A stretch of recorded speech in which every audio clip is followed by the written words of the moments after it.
Ասում ենք 18 տարեկան զինվոր, դե գնա խրամատում, տես ինչ ես անում, մենք մեր գործերով, դու տես Կոսպայի հրամանատարի հետ տես ինչ ես անում, մենք կարևոր գործեր ունենք։ Մենք կգովանք, կենացդ կխմենք, Աստված չանի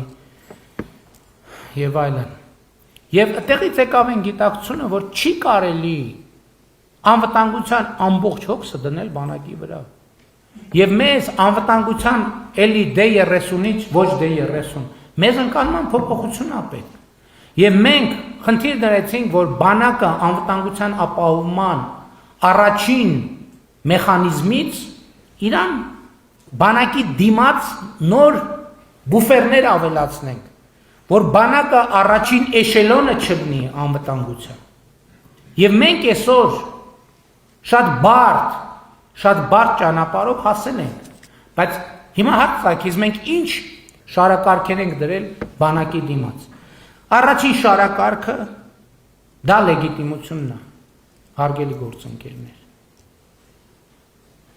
Սա շատ կարևոր հանգամանք է, միջազգային լեգիտիմությունը,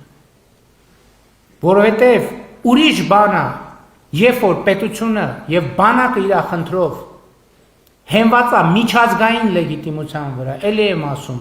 ոչ թե էմոցիոնալ, ոչ թե այլ միջազգային լեգիտիմության վրա, դա ուրիշ վիճակ է։ Երբ որ բանակը հիմնված չի միջազգային լեգիտիմության վրա, դա բոլորովին ուրիշ վիճակ է։ Ես այսօր իմ ուղերձում նշել էի, մենք այսօր սպառազինության մասին խոսում ենք, բայց հակ չի տակում, բա ինչի է կառավարություն ես, որ հիմա սենց ձեռքբերումներ ունի